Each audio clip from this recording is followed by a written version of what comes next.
Okay, dear colleagues, great to see you in such great numbers in our Nordic Council of Ministers organized discussion on if the Nordic Baltic countries, if we are safer together. Well, kind of easy answer, but the question is how much safer we are together.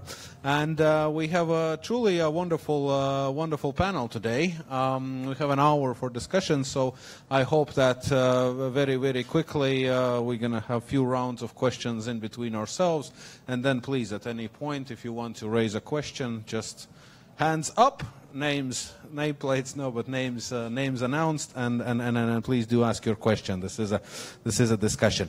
Let's start with Kristina Hafos, the Secretary General of Norden, and you might be the most exotic former minister, which I have ever moderated, to be honest. Former Minister of Finance of Faroe Islands.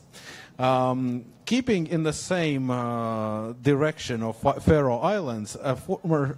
Just a second. I know. Mind geography, exactly. Yes.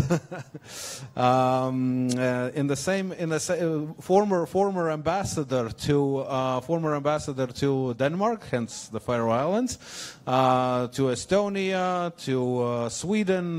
Jens Jägerman is a retired. And some other places as well. Yeah, it was like A4 pages. I can't read them all. We have only an hour. Gins, come on. And to my left, of course, we go with the Vice Minister of Foreign Affairs of Latvia. Also has been a Vice Minister or Parliamentary Secretary, as we call them. And I continuously repeat that we need to rename for the publicity purposes. But also has been the Vice Minister of Healthcare and Vice Minister of Welfare. And now the Foreign Affairs. If I would know that you have studied foreign affairs and international relations before, I would ask that this is an interesting leap from one sector to another.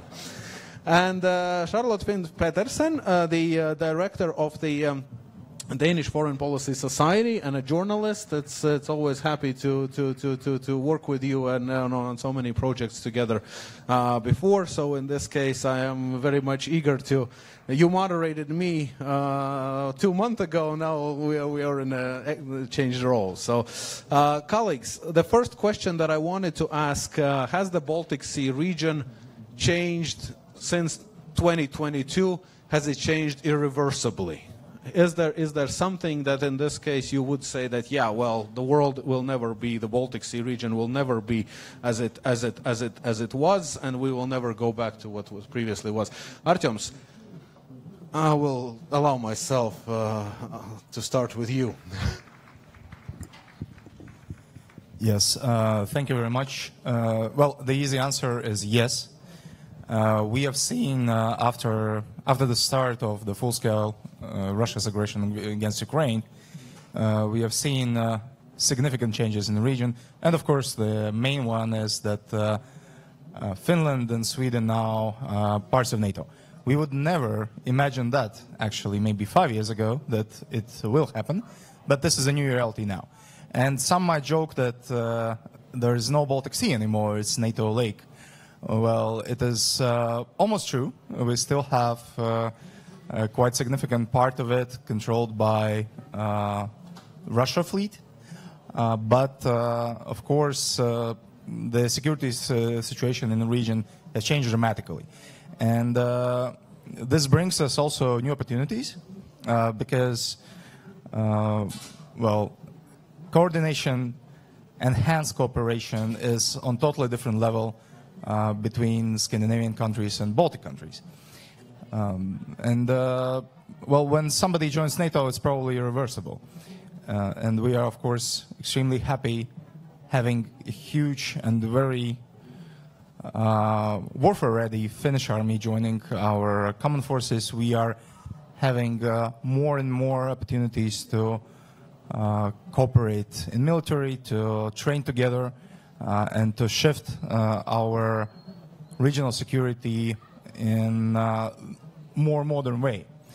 As we were probably lacking this modern approach for the last decades, we believed that there is a umbrella of our transatlantic partners who would support us. They still support us, but who would, help us in any occasion and help us to destroy any enemy. Now there is another shift towards us doing more on our own and towards us being ready, being more resilient, and being more active on that. Thank you.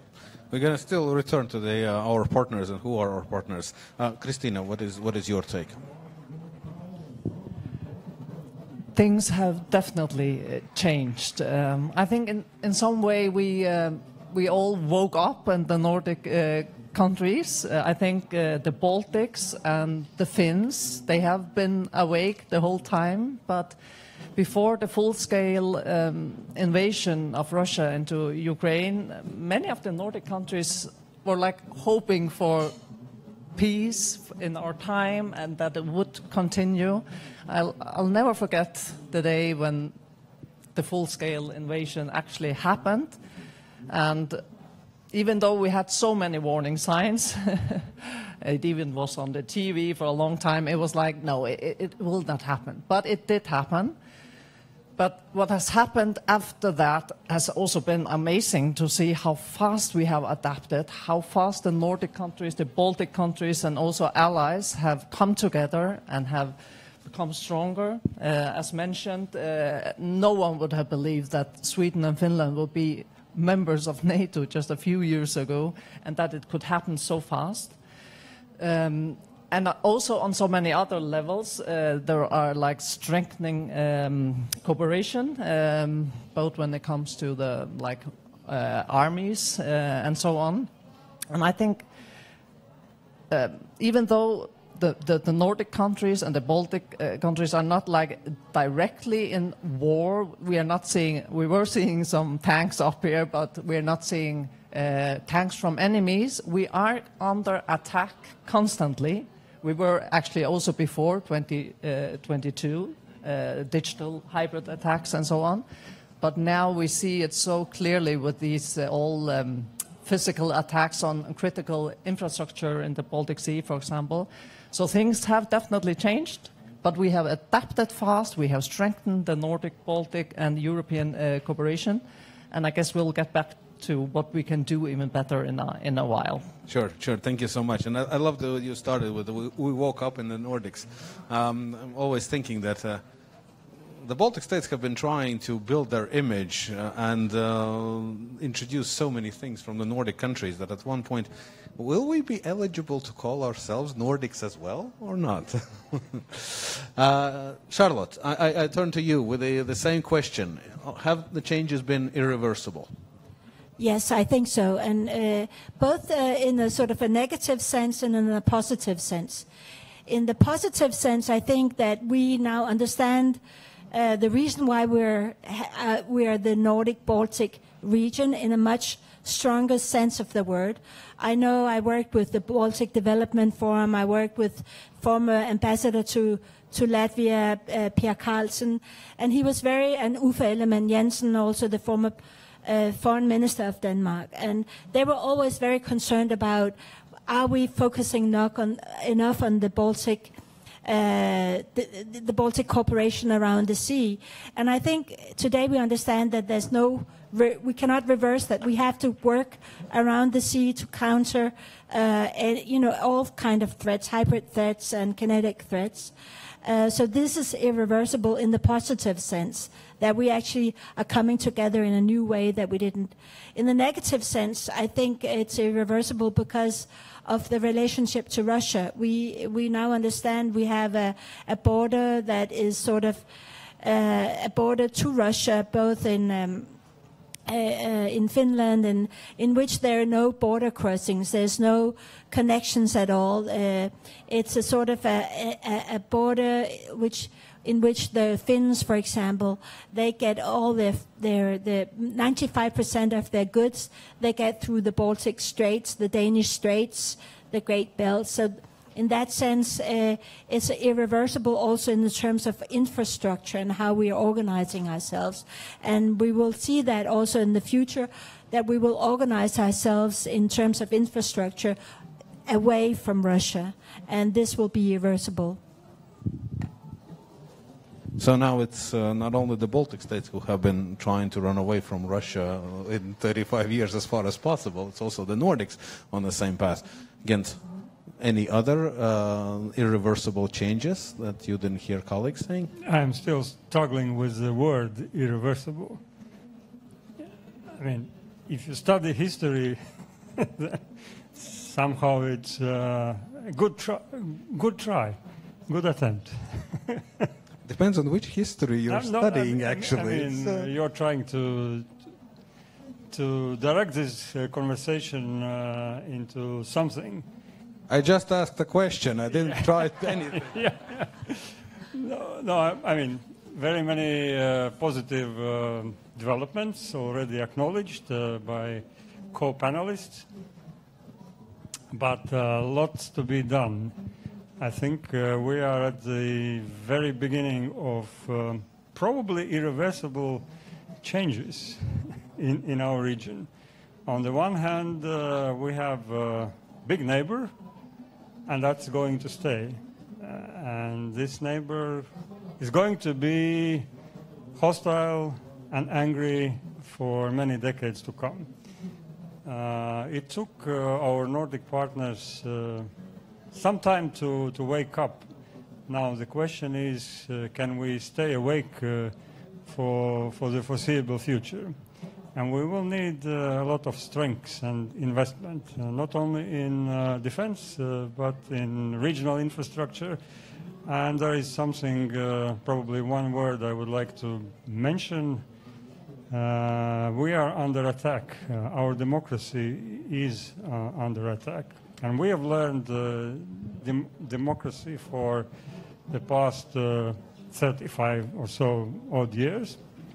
In fact, this year we will celebrate, mark the 35th anniversary of the Nordic-Baltic cooperation. Can I quiz you?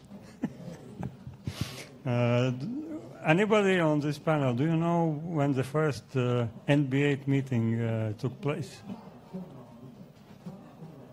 You know it. It did. You're on the panel. It did take place on the 20th of December in 1990.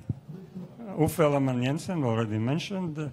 He invited Nordic-Baltic foreign ministers, and 3 of them were still under the Soviet occupation. So that was the first meeting, which I'm trying to say. The history is long, our experiences are diverse. Now there is an option to build something together, but we can go into details later. Okay, Gint, don't put the microphone down. I'm going to go in the reversed order and ask you about the details. So who are now the partners for the Nordic-Baltic countries? So in this case, again, we have heard that we are distancing ourselves from some parts, but again, taking into account that, the U.S. administration, that there are differences in political opinions and approaches, also regarding the security in NATO. So in this case, whom would you call are the most important partners for the Nordic-Baltic countries, and why? For the time being, these are 8 partners, 3 Baltic countries and 5 Nordic countries. We have seen in the past few months, several months, that there are new formats emerging, E3, Germany, Great Britain and France, and then there were some 5 big European countries together with the European Commission, which means that there are these new formats emerging, which indicates that the old structures that we used to know, they are kind of not reliable because of some partners that we cannot trust really, like Hungary or Slovakia, probably Austria, some other countries, which means this is a new game in town. The good question is, can we trust the United States? And I can give you a long lecture about why shouldn't we do it. But because of you, I think, made everyone curious. Could you tell us in 2 points why we should not trust the U.S. now? Because of these dramatic changes that we see in the United States and the attacks against European democracy, which have been already on display, I don't think we can really trust the Americans anymore. And the Trump administration is going to crush American democratic system for next 4 years probably, which means that we need to find reliable partners. And this group, 8 countries, can gradually build new partnerships. On the one hand, it might be Poland, because Poland is a necessary player in the regional security context. We need Germany, but it's a big ship and it's very difficult to... We are small boats, and this is a really big ship. We need the United Kingdom on board, of course, some other partners. But again, I can go into details later on. You will, no worries. Charlotte, the same question. Who are the partners? We already heard that there is one partner which we can't necessarily trust at this moment. Do you agree with that? Well, I think there are a number of partners. First of all, I think the EU is really a partner, which is something we're part of as well as a partner. And they're doing quite a lot of things that we sometimes tend to underestimate, even though there are within the EU possibility, member states that are not that positive. But, at the moment, in terms of what's going on in the Baltic Sea on the shadow fleet, for example, there is a policy that they're putting in place in order to detect and monitor what is actually taking place. And then there is also the UK, I think, again, is important. Now we see within the NATO cooperation, there is the Nordic countries and UK are part of the Northern cooperation within that. And this leaves sort of the Baltic countries apart from that, but at the same time there are efforts to put the Nordic and the Baltic together within the NATO. So it's a sort of a discussion at the moment, what is actually going on. Are the Nordic countries not with the Baltic countries within NATO, but because of this division, where's the control center for the Northern? But at the same time, I think there's a lot of things going on that is trying to counter this. So you could say there's the NATO, there's the EU, and then I guess there's the UK because of the nuclear umbrella. Somehow, if you don't have the American nuclear umbrella, you have the UK and the French nuclear umbrella. I think from the example of our Prime Minister. She just went to Greenland with Macron to sort of state that this is also something that there's respect for the sovereignty of the people of Greenland. And I think, you have to work with every EU member states. I think that's the advice, that there's huge diplomatic efforts all the time to meet and to discuss and to do. And I think this is actually the main thing. And of course, then there's the 3 countries or 2 countries within the EU that don't want to be as close, but that has to be overcome. And I think in that sense, there's of course the neighbor countries, but generally I'd say NATO and EU are still very reliable in terms of supporting everything that we do within the Baltic Sea. Okay, thank you, Christina. So we have the whole European Union but let us know which are the most immediate partners for the Nordic Baltics, if I may slightly rephrase it. I totally agree on what has been said here. I think the Nordic and Baltic countries, they need a lot of friends. As was mentioned here, our core values are under attack. Democracy, rule of law, and often we just take these things for granted. I just have to mention I went to this conference of presidents of parliament together with the Nordic Council president about a month ago or two in Strasbourg. And it is alarming that we are not only facing threats from abroad, but also from within.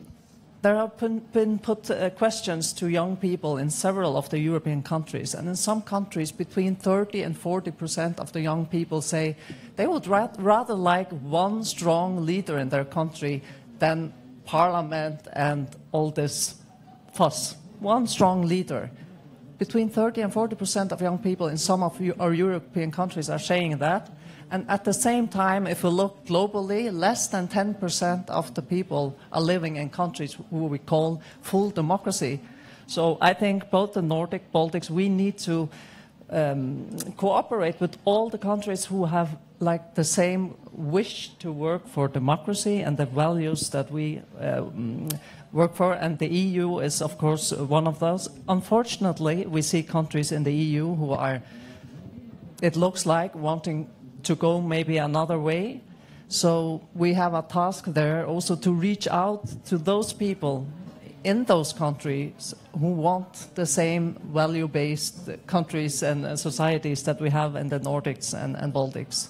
So we need friends in the EU, but I think also across the Atlantic, Canada is one important partner for the Nordic countries also. We are experiencing that Canadians are very eager to connect closer to the Nordic countries. I went to visit the Canadian Parliament last year, and they have both groups with parliamentarians focusing on the Nordics, probably also the Baltics, and the Nordic Council is also trying to invite them to the sessions together with Nordic parliamentarians. And I know on governmental level there is a very strong will also to connect, in addition to the US also, where we have some concerns of the development now, but of course we want to have a close cooperation with the US also. So I think it's hard just to say one country, because all the majority of the European countries hopefully could be close cooperation partners on top of US, Canada, and I think also we have to look globally when it comes to this threat against our democracy. So also on the other side of the globe, we need to find alliances. If we want to ensure that democracy is also a fact, both in the Nordics, Baltics, and in the world, if we look further ahead. Thank you. Not to put you in the spotlight, but the U.S. has been discussed the most. So a quick question to narrow it down, and the original question. Can we trust the United States? Is United States, or what is our position on the United States at the moment? United States is still a reliable partner to Latvia and to NATO. It has been our strategic partner for many, many years. It is our strategic partner, and it will be our strategic partner. That doesn't mean that our reliable partners can't change some of their views. And we actually know what our partners want. But that really doesn't mean that we can't rely on them anymore. That means that we need to adapt to the new situation. And those changes are not always negative, I should say. If we look in a broader perspective, I should say that I believe it's impossible to single out one or two countries that are one or two allies that are indispensable, because it is the unity what makes us strong. And this is the core of NATO, it's the core of our security, that everyone united, and we are coming out with one strong position. Actually, I truly believe that if we will go to some sort of fragmentation or regionalization, it will make our alliance weak. And this is exactly what our enemy would want us to do. To make us trust less in our partners, to make us regionalize more and make some smaller alliances. That doesn't matter, that doesn't mean that regional groups can't exist, but regional groups can exist, and it is very positive when they exist to make some issues, more vocal or to make our voices more heard. Great example of some sort of smaller cooperation with the NATO is, for example, drone coalition, where countries unite to tackle one particular issue. But no regionalization should be done, this is my true belief, because that will just make our situation much worse than it is now. NATO is actually, well, let's see what happens in the Hague Summit next week. But my feeling is that NATO is actually stronger than ever, not only because we have some additional countries, but also because of the changes in the world and because of some political changes. We are having a list of countries who already expand their defense capabilities, who already invest more, who are ready to scale up their capabilities, who are ready to invest more in military capacity within Europe, which is very important to us. We can't only buy somewhere, we need to produce more here. And these are all these positive trends we are seeing right now, actually. So no fragmentation, no regionalization, and none of the partners isn't trustful. Good. You kind of calmed me down, but then there was... Thank you.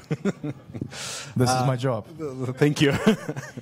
Colleagues, I have one more round of questions to panelists, but if you already have some questions, remarks, interventions prepared, you can start raising your hands. If no, then let's do one more. Yes, there is a question, please. Just wait a second. As we are being live, then we're going to have a colleague. Yeah, there's a colleague coming with a microphone. Test. Okay. Test is coming with a microphone. Yeah. Yep, thank you. Yeah, just while we're still on the topic of the United States, I just wanted to ask, can there really be any meaningful partnership with the U.S. on security and defense after, as we know, they have never prioritized European security on its own. They always have wanted us to depend on them, so for economic interests. So we would buy weapons and other equipment from them with the 3Ds in 1998, for example. So how can we really know if we can have a meaningful partnership with the U.S. where they really prioritize the European security and not just their economic interests, given the history? Please, Christina. Yeah, I think definitely it is possible to have a meaningful relationship with the U.S., and I also believe that the Nordics and Baltics want that also in the future. But I think all of this has also made both the Nordic, Baltics, the European countries realize that we have to be stronger here in Europe. We have a saying in the Faroe Islands, "Ontje så rikt at det ikke godt for okkurt." Nothing is so bad that it isn't good for something. And what's happening now, both on so many levels, is that we are seeing a much, much stronger Nordic cooperation. We are seeing a much stronger Nordic-Baltic cooperation. And we are seeing European countries scaling up, cooperating stronger. So to ensure that we are also able to take care of our, of our own problems in Europe in the future. So yes, I hope that answered your question. Thank you, Charlotte. Yes, I think we can maybe not trust it in the same, but we can actually cooperate from a position of strength rather than from a position of weakness, and that will create a much more equal partnership.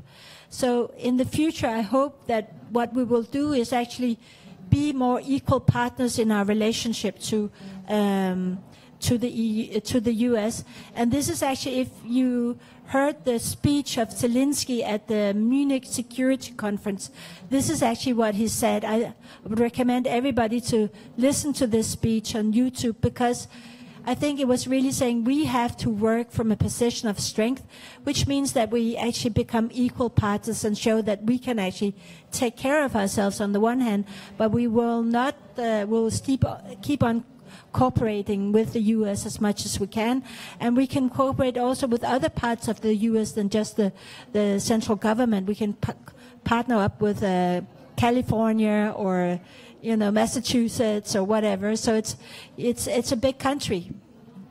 Thank you. Artems, would you like to begin? Yeah, allow me to slightly disagree on your take about the history of our relationship, security relationship with the United States. I believe that it has never been a one-way road. In fact, there is a huge list of quite unique military equipment which can be produced on the United States. And why does that happen? That happened because historically for decades and decades, this was the country who invested much more than any other in their military capabilities, in their military research, and they have a know-how. And of course, there are some very essential things, especially in air defense, for example, which is the best in the United States, and it's totally normal for our other partners in Europe that we are buying them. And also, when it comes to any production, it is never without the element of economy underneath it. Our friends in Finland, for example, they produce Patrias, but of course they don't produce them only because they are nice to others. They want to defend themselves, and they also want to, have some profit when they sell it. That's totally normal. Meaningful path is possible, and I believe it is meaningful right now. A week ago, I had a fantastic meeting with U.S. Ambassador to NATO, Mr. Whitaker, and it has been one of the best meetings I ever had during my time in the Ministry of Foreign Affairs. We were able to find a common ground on everything what was in Latvia's interest. So, well, I should say that there are a lot of emotions around, and there are a lot of emotions when we read X Twitter or any other social media. Some comments might be very emotional, but we need to calm down and look at the reality and look at the real actions. And real actions are showing us that the way forward is much more bright than someone would like to think and some guys in Moscow would want to believe. Thank you. Gent, you were the most skeptical about the cooperation. I'm probably the most realistic. Anyway, I don't want to take hostage this panel, but I need to say... I will not allow you to. But I need to say a few things. First of all, in order to be interesting for the Americans, we need to build our own capabilities, and in this regard, we are on a good path. The increase on military spending is an indication that we are planning to do it. I'm saying we're planning to do it because we have these percents on the paper, but when it comes to the reality, we will still need to work it out. What is different? I will disagree with my colleague on the panel. Americans were building something unique after World War II. They were, for the first time, investing in foreign territories in order to strengthen their own security. And in doing that, they were building this coalition of democratic nations. It turns out, after 80 years of building this coalition, it's still a very small coalition if you look on a global map. And it's probably shrinking. It's shrinking in terms of numbers, that's for sure. Our birth rates, anyway. But now, Americans are, at least the current administration, and I'm not sure it's just the current administration, they are meticulously trying to undermine the project they started 80 years ago. Therefore, our relationship, we need to have a dialogue with them, but we need to look after ourselves. Americans are, this is a completely new ball game. Thank you. So you got the answer to your question. Good. Colleagues, one more round from my side and then more questions from your side. Just very quickly on Russia. It's interesting that the word Russia was mentioned 3 times on this panel and 2 times just now by me. So the question is, what have we learned, again, in history, in the modern history, from Russia's presence in the Baltic Sea and also in the Black Sea, so if there are some similarities. So as the Baltic Sea is all of our internal lake, I understand, some further away, some closer, but nevertheless. Artems. Well, there are definitely some things to learn. I think it's wrong to assume that Russia's actions in Baltic Sea and Russia's actions in Black Sea aren't linked together. I believe they are. And what they are doing in the Baltic Sea is well, modern hybrid warfare. And I'm not sure, to be fair, that we are prepared well enough for that. We have seen several hybrid activities in the last months.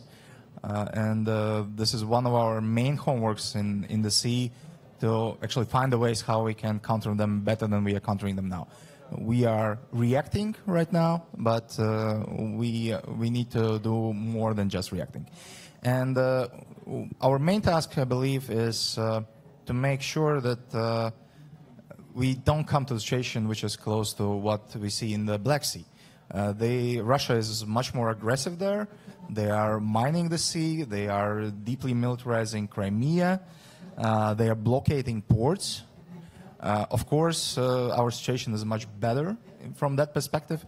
We do have all allies except Russia within the sea. But these are all these actions are what we definitely need to learn from and find the ways how we counter-react before Russia would start doing some similar things. Thank you. Charlotte? Yes, I think it's very important what Artemis is saying, because at the moment there is a lot of hybrid warfare taking place in the Baltic Sea. There is an area very close to Finland and between Finland and Estonia, and where there's actually where if the boats go in this area, you cannot detect them. So it's a sort of a black hole. In where you cannot detect, and the whole shadow fleet is very dangerous, especially for us. Like, I can see the shadow fleet sailing through the Danish straits from my summer house, and you can see 10 of these ships every day on the ship track, and you can see them going through. And it's just the idea of the oil that can spill out and how it can destroy actually the environment is really scary, I think, at the moment. And, they can just say, oh, wow, it was an accident, and they're not insured. So what's actually taking place? What can we do about it? And there are some things that we can do. We can do like we're doing with NATO, surveilling the ships when they go around, when they break the cables. There is the Cable Convention from something 1884, actually, a very old convention that not all members of the Nordic countries and the Baltic countries have signed, but can be used to criminalize those who break the cables. And then there are, you could say, what I think we will be starting to do in Denmark at the moment, where we'll actually use the Danish Agency for Marine Surveillance to go in and inspect the ships to say, do you have your insurance in order? Are you actually protecting the environment? And using the environment as a pretext actually to say, this is not in order, this is not the way it should be. But we have been slow in Denmark to do this. But I think our foreign minister signaled that we will actually start doing this at the moment, with the support from the EU actually on these issues. Charlotte, thank you so much. It's just a quick follow-up. Did I really understand you correctly that from your summer house you have seen the whole the shadow fleet? Yeah, I was totally, I was paranoid last summer. It's an island in the middle of the Great Belt. It's called the Big Belt. And then I could see, one ship after the other sailing through this big belt. And then when you look on our app, I have an app called Ship Tracker. And then I looked, and I could see it was called, came from Ust-Luga, and then it said maybe Panama flag, Djibouti flag, and then there was the Russian flag also just showing that it was Russian oil. So you could actually see, and then would go to India and these things. So I was quite sure that these were shadow fleets going through the, my summer house. Okay. If I can just add a little bit on the shadow fleet, I truly believe that sanctioning shadow fleet is our main and core task in the upcoming sanction lists. Next week, the European Union is adopting the new sanction package. We will add more than 100 ships to sanction list, and what is also important, we are adding also individuals who are working with them. We are adding the companies who are working with these with the shadow fleet, and we just need to get more and more pressure. By the way, out of this 100 ships, Latvia added 10. We did our part in that investigation part and preparing all the judicial documents, and we are adding quite a lot every round. But I believe that this should be our main focus in the next sanction rounds, definitely. And all our countries should be very vocal on that, because this is one thing that could harm ecologically, financially, and militarily our sea. Thank you. Gint. No, Gint, I like surprising you today. So what have we learned, or what can we learn? Geography. Good. What else? He's either answering in very long sentences or in one word. Okay? If you look on the map, Russia on the European continent has 3 exit points on the water. It's the Baltic Sea, it's the Black Sea, and it's the Arctic Ocean. Arctic Ocean is becoming very important, and since Finland and Sweden joined NATO, I think the Arctic region and the Baltic Sea should be looked as a one theater. The Baltic countries, I'm sad to say, we are still lacking this perspective or curiosity, but I think we need to expand to that. Russians need these exit points. So there is going to be a constant tension in the Baltic Sea and in all these waters that I mentioned. The thing is, everything that has been done so far, strengthening our cooperation in dealing with cable cutting and shadow fleet and so on, these are very good steps. But the Russians are adapting too. They are now sending aircrafts and warships to sort of guide these shadow ships through these waters. So they are increasing the pressure on us, and I don't think we have been able to figure out how to respond to it yet. Yet, exactly. Christina, please, what have we learned? Yeah, thank you. I agree with what they have said before, so I won't say it again. But maybe I can add that on top of what we learned of all these physical things like shadow fleet, cutting off cables and reacting to that, I think the long-term concern is everything that's happening on all these digital platforms. We haven't talked about China, for example, now, but this is a panel on Nordics, Baltic. I know, but Russia has been mentioned as a threat, and on long-term threat. If we think about our youth, and we we see extremism in so many forms, populism. We see these echo chambers in this digital world, and so on. How do we also tackle that together? You can't do that as one country. The Nordic, Baltic, European countries, all the allies who want, again, these strong democracies in the future. I think that is also something that we have learned. We have seen a lot of things, what's going on the digital platforms, but we haven't handled it quite yet.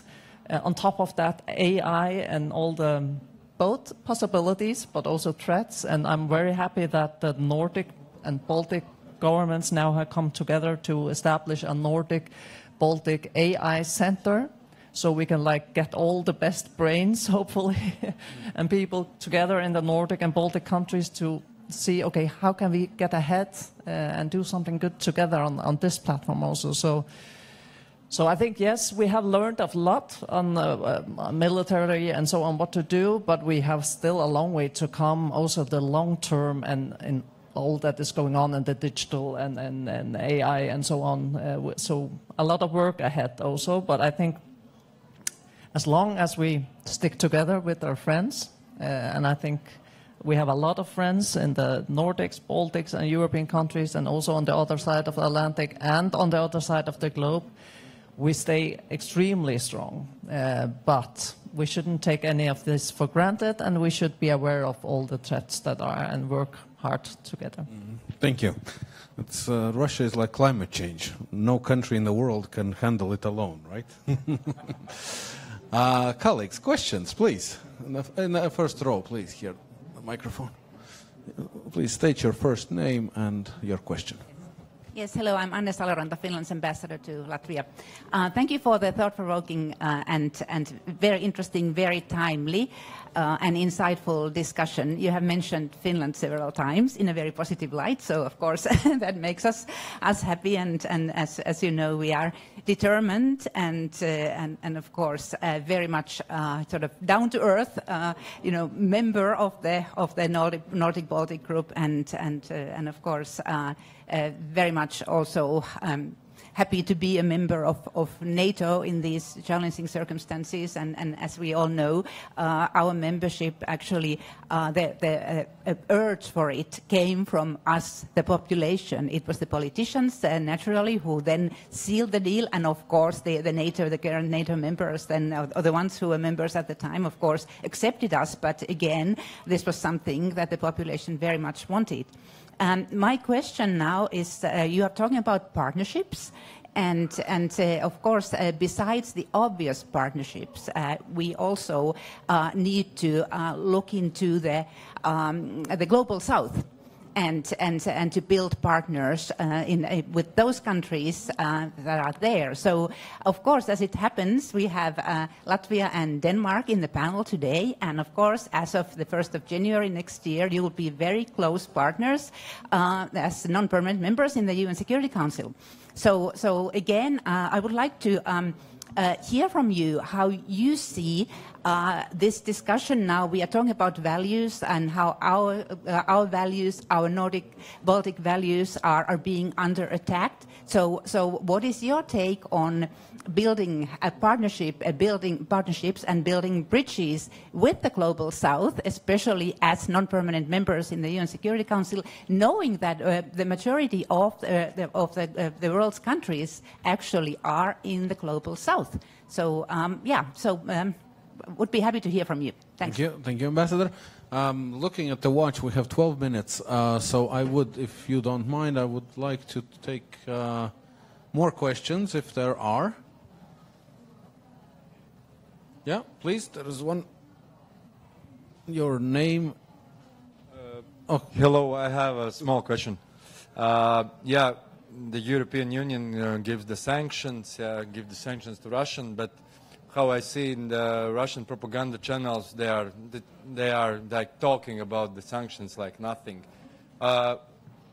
When the European Union give the real sanctions, like I know this is sanctions, but when we can like give more bigger sanctions, like mega switch sanction. off electricity, I don't know, switch something like, because we are playing games like, oh, we give a little bit and then, oh, look at that, but it's not for the big country, it's nothing, I think. Yeah, that's my question.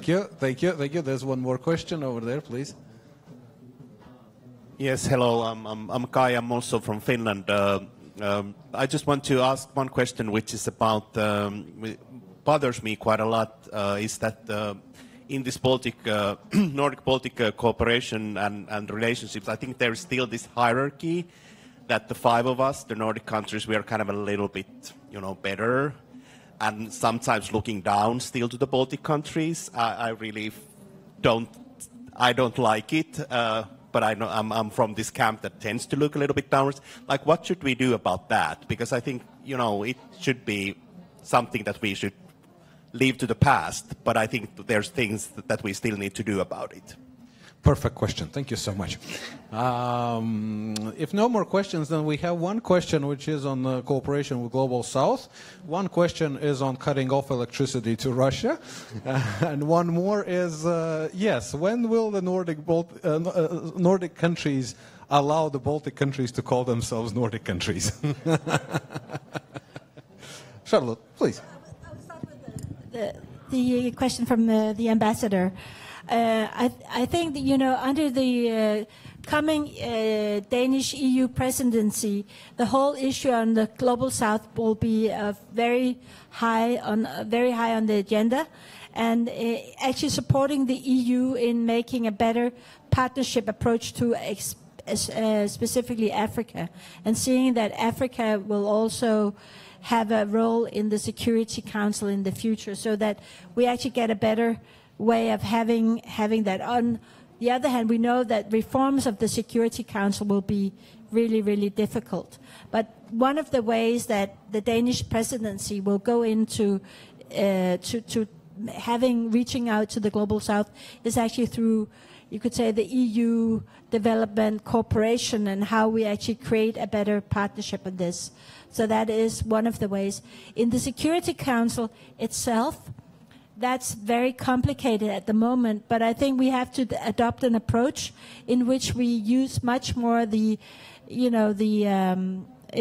was actually Luxembourg who suggested this, that we actually use an approach then where if anybody makes a veto in the Security Council, it has to go back to the General Assembly of the UN and see what the General Assembly members says to that, and then it goes back to the Security Council. And this way, the veto in itself, it's much more difficult, or not difficult, but you can sort of expose to the world that the veto is not in accordance with what the totality of the UN members think. And it's, of course, doesn't solve the problem of the veto itself in the UN, the 5 permanent members that can veto things, and that is why the Security Council at the moment is not working at its best. But one of the ways to expose that is actually to take it to the General Assembly when there is a veto, and see what the General Assembly members think of it. And this is what's going to be. That is what the Danish and I think that we are trying to put in place as a procedure. And then there is also all the small, you could say, victories of the Security Council. For example, the prolongation of the Congo UN peacekeeping force. So there's a lot of small victories that is with Africa, and this is what we need to focus on. Thank you, Charles. Gins, pick and choose. Pick and choose. 1 minute, right? Yes, please. Okay. I'll pick the last question. First of all, 8 different countries, different histories, different identities. If you talk to, you come from Finland, but if you talk to Swedes and Norwegians, they have their own histories, Danes and Swedes and so on. So lots of histories among these nations. One thing, 2 things. First, because of the Russian invasion, I think the Baltic states for the first time gained some sort of credibility within NATO and the European community.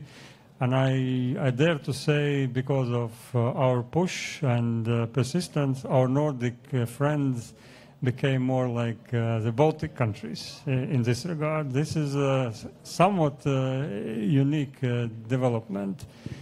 And the other thing is, in order to be on the same footing, and I'm not saying that I have felt always being ambassador to Sweden or Denmark, the big brother and not so big brother feeling. But we need to invest into the Baltic cooperation. If we put money into this cooperation, the Nordic friends will start to appreciate us. Thank you. Good advice. More money, please. So first of all, on the first question about the Global South, I totally agree with what Charlotte said, but I wanted to add another dimension, which is trade and trade agreements. I truly believe that this is the most effective way, actually, how we can build trust. And I'm participating in the trade ministers' discussions like every month, and I think that Trade Commissioner Šefčovič will start avoiding me because every meeting I'm actively pushing him, go out, speak with Mercosur, speak with India, speak with Australia, others. So this is definitely the way for European Union to actually diversify and to make us feel a little bit more secure, since what's happening in the global trade is now where we are very cautious about that. As for the last question, very shortly, I never felt that way, that we are somewhat lower than Scandinavian countries. In fact, I truly believe that we were never as equal as we are now. And this is a great success of what we have done together in NB8. And as about the gentleman in the pink, not pink, sorry, purple hat said, sanctions are working very slowly, but actually quite effectively. What we see that Russia is struggling more and more in how they build up their annual budget. They have lost the majority of their financial reserves during the last 3 years, and this is largely actually because of sanctions. It's not an easy task, of course, to go out with those extremely huge steps in this, but I should say that my belief is what we've done so far has been particularly good, but we have seen the real results in the upcoming years. Thank you. And last but not least, Christina. Thank you very much. Thank you so much for all three questions. Due to lack of time, I will answer the last question. You have 3 minutes, for each question. Thank you.